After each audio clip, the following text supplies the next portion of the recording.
మరో breaking news చూస్తున్నాం. తిరుపతి గోవిందరాజస్వామి వారి ఆలయంలో కిరీటాల చోరీ కేసు దర్యాప్తు వేగవంతమైంది. స్వామివారి ఆలయంలో 3 కిరీటాల చోరీపై ఇప్పటికే ఆలయ అర్చకులు సిబ్బందిని విచారించిన పోలీసులు 6 ప్రత్యేక బృందాలుగా ఏర్పడి దొంగల కోసం ముమ్మరంగా వేట కొనసాగిస్తున్నారు. తిరుపతి గోవిందరాజస్వామి వారి ఆలయంలో కిరీటాల చోరీ కేసు దర్యాప్తు వేగవంతమైంది. అర్చకులను విచారించిన పోలీసులు వారి ఇళ్లలో తనిఖీలు నిర్వహించారు. ఆలయ ఉద్యోగులు అర్చకులు తిరుపతి దాటి వెళ్లరాదని ఆదేశించారు. గతంలో రాములవారి ఆలయం ఘటన దృష్టిలో ఉంచుకుని బంగారం అనధికారిక తాకట్టు పెట్టిన వ్యాపారులను విచారిస్తున్నారు. 6 ప్రత్యేక పోలీసు బృందాలు దొంగల కోసం ముమ్మరంగా గాలిస్తూ ఉన్నాయి.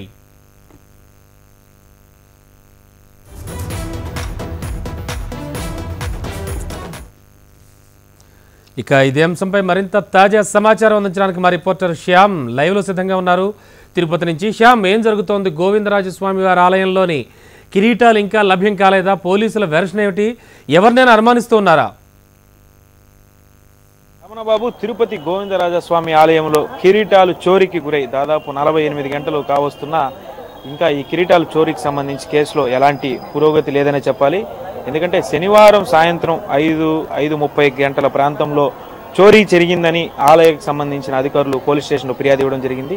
ఫిర్యాదు అనంతరం ఆలయానికి చేరుకున్న పోలీసులు చోరీ జరిగిన ప్రాంతం అంటే ప్రధాన ఆలయానికి పక్కనున్న కళ్యాణ వెంకటేశ్వర స్వామి ఆలయంలో ఉన్న ఉత్సవ విగ్రహాలకు సంబంధించిన కిరీటాలు చోరీ చేయబడ్డాయి. అక్కడ ఫింగర్ ప్రింట్స్తో పాటు ఆలయంలో పనిచేసే అర్చకులందరినీ కూడా వేరువేరుగా విచారించారు. అదేవిధంగా ఆలయానికి ఆనుకుని ఉన్న క్వార్టర్స్లో బస చేస్తున్న సంభావన అర్చకులు కావచ్చు, అదేవిధంగా ఇక్కడ సొంత ఇల్లు ఉండి ఆలయ మాడా వీధుల్లో ఉన్న అర్చకుల ఇళ్లలో కూడా పూర్తిగా ప్రత్యేక బృందాలు సోదాలు నిర్వహించాయి. అయితే గతంలో ఒక 7 సంవత్సరాల క్రితం తిరుపతి రాములవారి ఆలయంలో జరిగిన ఘటన దృష్టిలో ఉంచుకొని ఈ కిరీటాలు కూడా ఇక్కడున్న అర్చకులే కొంతమంది చోరీ చేసి బయట వ్యక్తులకు దగ్గర ఇచ్చి పంపించి తాకట్టు పెట్టి ఉంటారని కూడా పోలీసులు అనుమానిస్తున్నారు. ఆ కోణంలో కూడా తిరుపతిలోని వివిధ కుదవ వ్యాపారస్తులను కానీ అదేవిధంగా అనాధికారికంగా తాకట్టు వ్యాపారం చేస్తున్న కొంతమంది వ్యక్తులను కూడా పోలీసులు రహస్యంగా విచారిస్తున్నారు. పోలీసులు తిరుపతి ఎస్పీ అన్బురాజన్ చెప్తున్న నేపథ్యంలో సీసీటీవీ ఫుటేజ్ ఆధారంగా వాళ్ళు కొంచెం బలమైన క్లూస్ సేకరించారని, ఎట్టి పరిస్థితుల్లోనూ దొంగల్ని పట్టుకుంటామని కూడా వాళ్ళు ధీమా వ్యక్తం చేస్తున్నారు.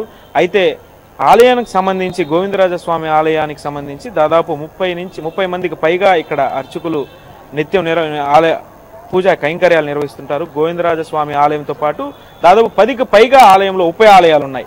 ఆలయం తెల్లవారుతో ఓపెన్ చేసిన తర్వాత రాత్రి 8 వరకు కూడా నిత్యం ఇక్కడ పూజా కైంకర్యాలు జరుగుతుంటాయి. సుమారు 10,000 మంది భక్తులు కూడా ఇక్కడ నిత్యం దర్శనం చేసుకుంటుంటారు. ఈ క్రమంలో అంతా పకడ్బందీగా తిరుపతి నడి బొడ్డులో ఉండే ఈ ఆలయంలో ఈ విధంగా ఒక్కసారిగా కిరీటాలు మాయం అవడం అనేది తిరుపతి నగర ప్రజల్లోనే కాదు టీటీడీలో కూడా ఒక్కసారి ఉలికిపడేలా జరిగింది. టీటీడీ ప్రిస్టేజియస్గా తీసుకునేది ఈ విషయాన్ని, ఎందుకంటే కోట్లాది మంది భక్తుల మనోభావాలకు సంబంధించిన అంశం కావడంతో కూడా పోలీసు విభాగాలకు కూడా ఆదేశాలు జారీ చేయడం జరిగింది. ఎట్టి పరిస్థితుల్లో కూడా దొంగతనానికి పాల్పడిన వ్యక్తులు అంటే ఇక్కడ మనం బాగా పరిశీలించాల్సిన అంశం కూడా ఏంటంటే కళ్యాణ వెంకటేశ్వర స్వామి ఆలయంలో అంత నిఘా ఏమీ లేదు. సీసీ కెమెరాలు కూడా అక్కడ పెద్దగా లేనట్టే చెప్పాలి. దాదాపు ఆలయం మొత్తానికి కలిపి 15 సీసీ కెమెరాలు మాత్రమే ఉన్న నేపథ్యంలో కళ్యాణ వెంకటేశ్వర స్వామి ఆలయంలో ఉన్న ఉత్సవ విగ్రహాలను భక్తుడు కాజేశాడు అనే కోణంలో కూడా పోలీసులు విచారిస్తున్నారు. అయితే భక్తులు ఆ కిరీటాలను దొంగలించారా అవకాశం కూడా లేదనే చెప్పాలి. ఎందుకంటే గర్భాలయానికి ఆనుకొని ఉత్సవ విగ్రహాలు ఉన్నాయి. ఇక్కడ మనం వెళ్ళి కూడా ఇప్పుడు పరిశీలించడం జరిగింది. ప్రస్తుతం ఉత్సవ విగ్రహాలు కూడా కిరీటాలు లేకుండా బోసిగా కూడా ఆ భక్తులు దర్శించుకుంటున్న పరిస్థితి.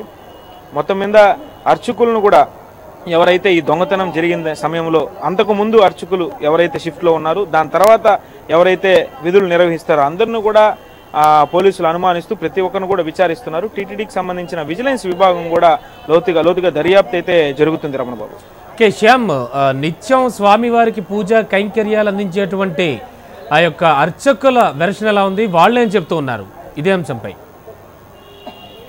అర్చకుల వెర్షన్ ప్రకారం చూసినట్లయితే 5 గంటల ప్రాంతంలో ఎవరైతే బాధ్యతలను తీసుకున్నారో అంటే ఇక్కడ గోవిందరాజస్వామి ఆలయానికి సంబంధించి 4 షిఫ్ట్లుగా అర్చకులు విధులు నిర్వహిస్తుంటారు. ఈ క్రమంలో 5 గంటలకు బాధ్యతలు తీసుకున్న బాలాజీ దీక్షితులు, శ్రీనివాస దీక్షితులు వీళ్ళు తీసుకున్నప్పుడు కూడా ఉత్సవమూర్తులకు శ్రీదేవి భూదేవి సమేత వెంకటేశ్వర స్వామి ఉత్సవమూర్తులకు కిరీటాలు ఉన్నాయని, అయితే ఒక అర్ధ గంట గ్యాప్లో అంటే వీళ్ళు కొంత విరామం ఆలయానికి బయట రావడమో లేదంటే వాళ్ళ వ్యక్తిగత పనుల మీద బయట రావడం తర్వాత వెళ్ళి చూస్తే ఆ కిరీటాలు లేవని కూడా అర్చకులు ఫిర్యాదులో పేర్కొనడం జరిగింది. అయితే ఇక్కడ అనుమానిస్తున్నారు. ఎందుకంటే సీసీటీవీ ఫుటేజ్ ఆలయానికి బయట సీసీటీవీ కెమెరాలు ఉన్నాయి, ఆ గర్భాలయం దగ్గర సీసీటీవీ కెమెరాలు ఎలా లేవు, అదేవిధంగా భద్రత కూడా ఎవరూ లేరు. ఇప్పుడు కూడా వెళ్ళి ఘటన జరిగిన తర్వాత కూడా హెచ్ఎంటీవీ ప్రత్యేకంగా అక్కడికి వెళ్ళి పరిశీలించడం జరిగింది. ఎవరు కూడా భద్రతా సిబ్బంది ఎవరు కూడా లేరు. నామమాత్రం భద్రత గోవిందరాజ స్వామి గుడిలో ఉందనే చెప్పాలి.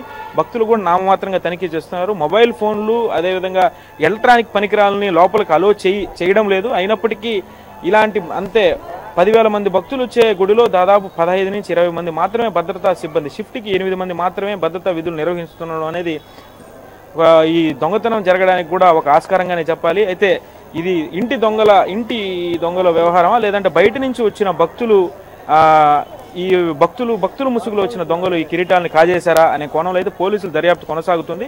48 గంటలు కావస్తున్నా ఇంకా పురోగతి అయితే ఏమీ లేదని కూడా క్రైమ్ బ్రాంచ్ పోలీసులు కూడా చెప్తున్నారు. మొదట ఈస్ట్ పోలీస్ స్టేషన్ కేసు నమోదైనప్పటికీ ప్రస్తుతం క్రైమ్ పోలీసులు. Okay Shyam, thank you. ఇవి బులెటిన్ శిక్షాలు చూస్తూనే ఉండండి హెచ్ఎం టీవీ. దొరికిన దానితో సంతృప్తి చెందేవాడే నిజమైన